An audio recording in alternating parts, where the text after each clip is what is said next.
Gustavo Vera, buenas noches. Buenas noches. ¿Qué tal? Un gusto. Bueno, se ha presentado como querellante en la causa que investiga al poder político, mediático y judicial en el denominado D'Alessio Gate. Usted, ¿no? Sí, cuando tuvimos conocimiento a partir de un artículo que salió en El Cohete a la Luna, de Alonso, en el cual hablaba de que había un dossier que se había encontrado en la casa de D'Alessio, que estaba en el expediente judicial, que está en el expediente judicial, que tenía como título Operación Gate y que tenía numerosa información sobre nuestra organización y sobre mi persona. Así que inmediatamente concurrí al juzgado, me entrevisté con el juez, me puse a disposición, declaré obviamente, pude tener acceso a lo que decía ese dossier, que eran unas 120 páginas, de los cuales la abrumadora mayoría se referían a la media y a mi persona. Y básicamente era un refrito de pasquines de los servicios de inteligencia, con calumnias muy conocidas contra nuestra organización. Por ejemplo, que denunciamos talleres clandestinos para quedarnos con máquinas, que denunciamos prostíbulos porque en realidad los regentamos con la policía.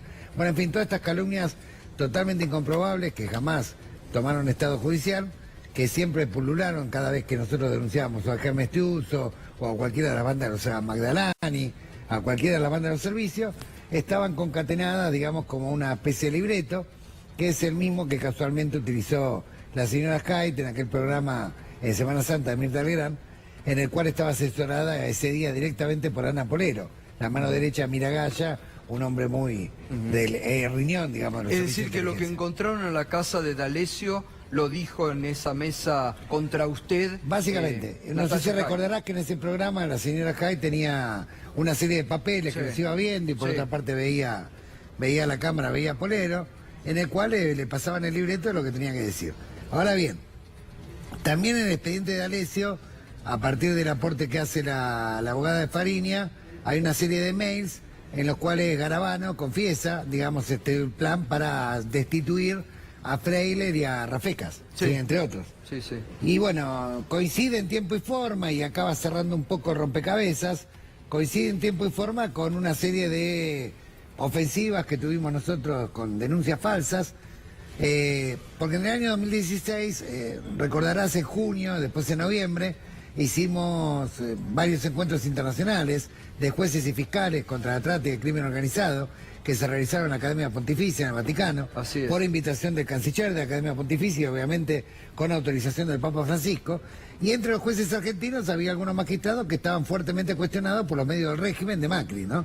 Caso Casanelo, Gil Carbó, Rafecas, y recuerdo que ya habíamos empezado a recibir una presión indeseada, digamos, epítetos que iban subiendo del lugar, hasta que finalmente recuerdo que después de una visita que hizo el juez Rafecas en noviembre, en un coloquio que hubo sobre narcotráfico, me llamó al despacho, en aquel momento era legislador, me llamó al despacho del señor Julio Zaguer, pidiendo tener una reunión conmigo a través de una persona de Poder Ciudadano. Bueno, insistió tantas veces que le dije que venía a mi casa, de paso para que sepa cómo viven los pobres. Vivo en Boedo, un departamento muy sencillo. Bueno, y vino un viernes 2 de diciembre a las 10 de la mañana del año 2016, en la cual vino a plantearme que él estaba muy apenado porque nuestra organización brillaba en las denuncias de trata, trabajo esclavo, y que se estaba desluciendo nuestro papel a llevar jueces impresentables al Vaticano que la sociedad, entre comillas, es decir, ellos y el Círculo Rojo, cuestionaban. Después me empezó a preguntar con qué jueces nosotros trabábamos relación, por qué habíamos hecho estas invitaciones. Bueno, tratando de sacar información que por supuesto no le di.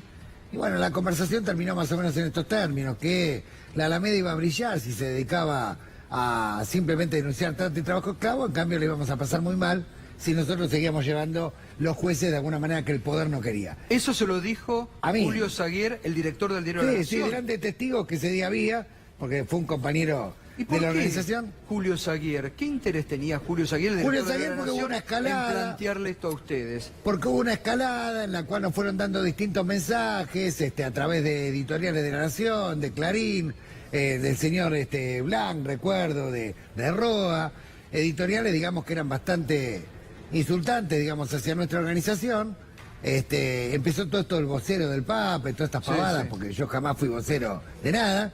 Pero bueno, empezó toda una serie de adjetivaciones que, como veían que no podían neutralizar de alguna manera la campaña que hacía Francisco para tratar de instaurar en la Argentina y en el mundo, a la trata como delito de lesa humanidad y que se involucraran con el tema de la lucha contra el crimen organizado, etcétera, etcétera. Bueno, evidentemente Saguier creyó que podía convencerme y bueno, trató de tener al principio una charla amable, la charla fue cambiando de tono hasta que finalmente me dijo lo que te dijo hoy a la mañana, Sí, es decir sí. que si nosotros seguíamos con esta actividad de seguir invitando, digamos, a jueces o a fiscales que estaban siendo cuestionados, en aquel momento Rafecas hacía pocos días había firmado una solicitada para pedir la destitución de... Perdón, Saguier había firmado una solicitada para pedir la destitución de Rafecas en el tema, creo que de la causa Nima. Del memorándum con Irán. Exactamente. Bueno, así terminó la charla, pero... Ahora, eso forma parte de este poder político, mediático y judicial que ahora Claro. está siendo tocado por esta investigación y que ahora está nervioso, pero que en ese momento querían un poco ponerles a ustedes las reglas como imponían a pero otros sectores de la sociedad. Lo interesante es que esto es como una novela que parecía que estaba desarticulada y es más, cuando nosotros denunciábamos esto hasta parecía que éramos paranoicos, ¿no? Porque a las pocas semanas inventan una causa de una incautación de bienes que fue reutilizada socialmente y maquinaria que se devolvió por orden de la Cámara. Y Bonadío inventa una causa que nosotros nos quedamos con maquinaria incautada. Claro. ¿Sí? Nos Sí, acusan me de acuerdo. robar máquina y esto toma prácticamente cadena nacional en los medios del régimen, sale persistentemente, los troles están operando a full, salen medios internacionales. Después viene una denuncia donde nos acusan a Rafeca, a Casanero y a mí de tráfico de influencia, que le hace un tal Valdés que pertenece a la AFI y que después Estiuso se presenta como creyente en esa causa. Después un policía vinculado en esa época a Roncaglia me denuncia por supuestamente encubrir a narcotraficantes en 114. Cada una de estas denuncias tiene un relieve mediático extraordinario. Simultáneamente nosotros seguimos haciendo denuncias como siempre, Claro. pero ya no salimos en los medios como habitualmente salíamos. Además, en algunos canales directamente pasamos a estar prohibidos. Caso en América, donde muchos de los programas los gerencia Horacio Germán García, uno de los lugartenientes de Estiuso que nosotros denunciamos por pertenecer a esa mafia y por enriquecimiento ilícito. Lo mismo pasa ni hablar con TN ni con otros canales también. Muy pocas veces podemos tener oportunidad de explicar qué estamos haciendo, qué estamos desarrollando. En general, para lo único que nos sacan los medios para preguntarnos si somos delincuentes, si somos pedófilos, si encubrimos narcos, o sea, para tratar de reafirmar la calumnia que se estaba haciendo. Como todo esto se fue cayendo y finalmente no lograron comprobar nada, además Bonadío 2 veces me procesó, 2 veces la Cámara revocó procesamiento y la última vez hasta lo retó y le dijo déjese de pavadas. Bueno, creo que la estocada final intentaron dar con ese programa de Mirta Legrand, en el cual directamente asesorada por la mano derecha del señor Miragaya, Ana Polero, bueno, lamentablemente esta pobre señora Natalia Jai se prestó de alguna manera a este juego y a denuncias que...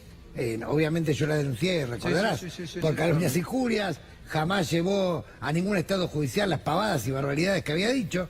Es más, a partir de una demanda que le hice a Mirta Legrand y a Nacho Viale, me dieron derecho a réplica, incluso Mirta Legrand pidió disculpas, pero bueno, lo cierto es que El daño estaba hecho. ese programa estaba preparado claramente para dañar ante millones de personas y además lo importante de esto es que después de la amenaza, si no cumplís con la orden del poder, lo que viene es un aparato judicial que se te viene encima, un montón de calumnias, el desierto mediático, la estigmatización, hasta destruir una organización. Bueno, como está saliendo a la luz con las causas incluso políticas. Exactamente. Gracias, Gustavo, Gracias por invitarme. como siempre.